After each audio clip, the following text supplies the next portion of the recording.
धतूरा भोलेनाथ को चढ़ाएंगे। विद्या जी चल रही हैं अपने जाली से और यहाँ पर घंटा बजा रही हैं भोलेनाथ का। और यहाँ पर गौमुख से पानी गिरता है जो पहाड़ से सीधा आता है। तो यहाँ पर और एक जटाशंकर की 3 कुंडियाँ रही हैं जो पहाड़ से पानी इनमें आता है। वो तो हला दे मचा दे।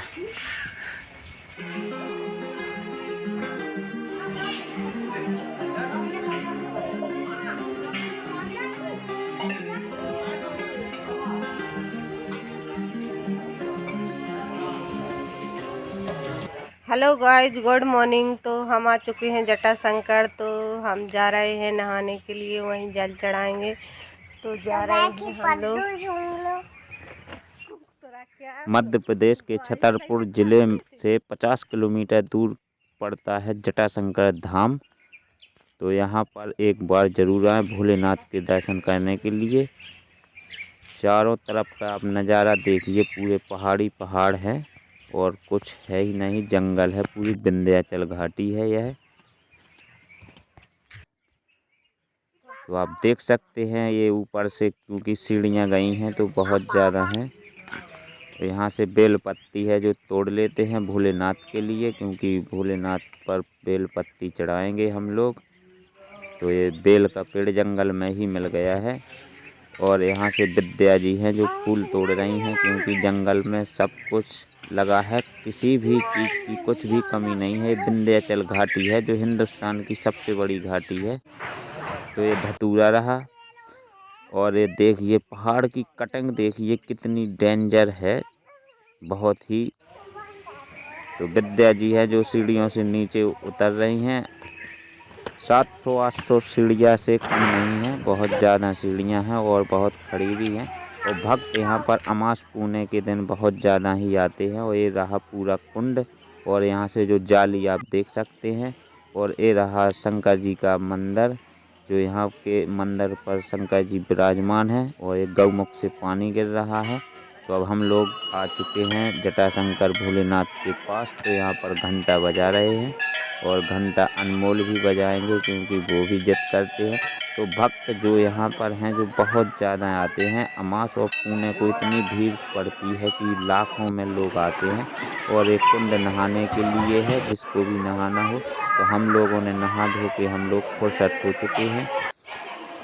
और कुछ लोग हैं जो यहाँ पर अभी भी नहा रहे हैं। तो एक कुंड नहाने के लिए है। तो अब हम लोग चलते हैं नहा धो के फुर्सत होकर।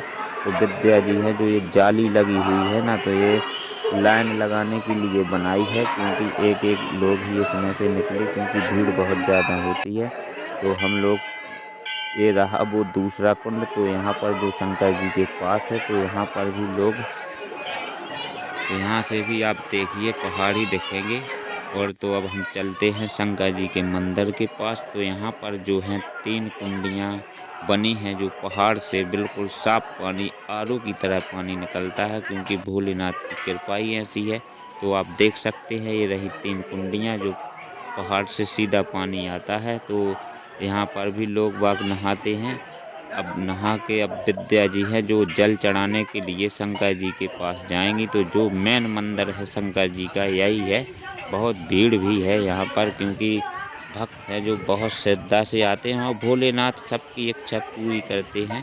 कुछ भी मांगो तो भोलेनाथ सबको देते हैं। भोले बाबा ही ऐसे हैं जो सबकी सुनते हैं। तो क्योंकि भोले बाबा की जो यहाँ पर मूर्ति रखी है ना, तो उसको भी जाली से ढक के रखा है, कोई इंसान छू नहीं सकता है, जाली लगा रखी है।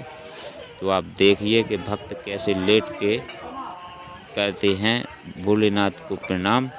इसी जाली के अंदर हैं भोलेनाथ, जो आपको जाली दिख रही होगी। तो इसके अंदर भोलेनाथ जी हैं विराजमान, तो वहीं पर है। और यहाँ पर और भी गुफा है, सीधी पहाड़ में गुफा बनी हुई है, उसी में मंदिर बनवाया है ये। पहले तो कोई व्यवस्था यहाँ पर नहीं थी, लेकिन आज के समय में इतनी व्यवस्था हो चुकी है यहाँ पर कि आपको कोई दिक्कत नहीं है।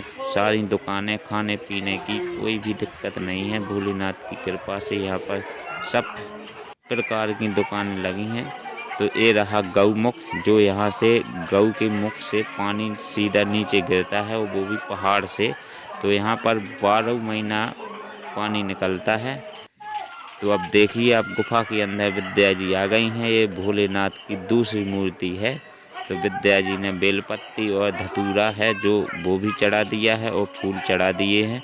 और अब देखिए कितनी सेवा कर रही हैं भोलेनाथ की। इनकी ज़रूर भोलेनाथ सुनना, क्योंकि इनका चैनल भी सब्सक्राइब कर लेना। अच्छा वीडियो लगे तो कमेंट भी ज़रूर करना आप लोग, क्योंकि दोस्तों हम आप लोगों से ही जुड़े हुए हैं, आप लोगों से यह उम्मीद करते हैं। तो विद्या जी और भी यहाँ पर गणेश जी की भगवान की मूर्ति है। अनमोल भी साथ में है। तो अनमोल भी गणेश जी भगवान के को खिला रहे हैं। वो उनको अभी इतना समझ नहीं है। अब गुफा देखिए, पूरी गुफा ही गुफा है। तो विद्या जी है जो बाहर निकल रही हैं गुफा से, क्योंकि यहाँ पर जल पूरा चढ़ा दिया है। और भी भक्त यहाँ पर लाइन लगा के आते हैं। एक पहाड़ में गुफा बनी है। तो शंकर जी का मंदिर अब दूसरा गेट है ये, तो यहाँ से भी देख सकते हैं। तो हम लोगों ने फाइनली दर्शन कर लिए हैं शंकर जी के। तो अब हम लोग चलते हैं। ये इसी जालियों से आना पड़ता है जो आप देख सकते हैं पीछे, क्योंकि आज तो कम भीड़ है, लेकिन अमावस्या को और पूर्णमासी को बहुत ज़्यादा भीड़ होती है कि लाइनों में घंटों खड़े रहना पड़ता है। तो ये रहा जटाशंकर धाम का चौक। यहाँ पर लोग थोड़ा विश्राम कर सकते हैं। ये मंदिर से ज़्यादा दूरी पर नहीं है। तो अब हम लोग चल रहे हैं वापस, सीढ़ियाँ चढ़ रहे हैं। तो देखिए अब विद्या जी सीढ़ियाँ चढ़ रही हैं अभी भी, क्योंकि 700-800 सीढ़ियाँ हैं तो बहुत टाइम लगता है। और जंगल का नज़ारा तो आप देख ही सकते हैं, पहाड़ी पहाड़ है चारों तरफ। तो यहाँ से सीधे चलते हैं। सीढ़ियाँ बहुत खड़ी बनी हुई हैं तो आपको भी बहुत टाइम लग सकता है। तो ये झरना देखिए, पहाड़ से सीधा पानी निकल रहा है, कितना साफ़ है।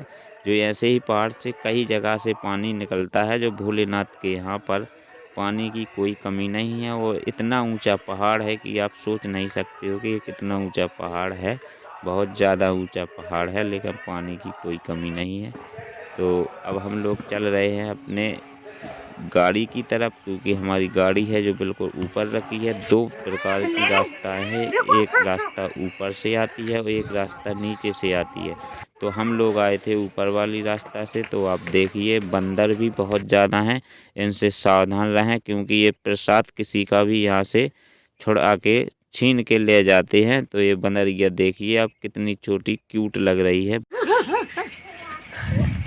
तू तो हला दे मचा दे।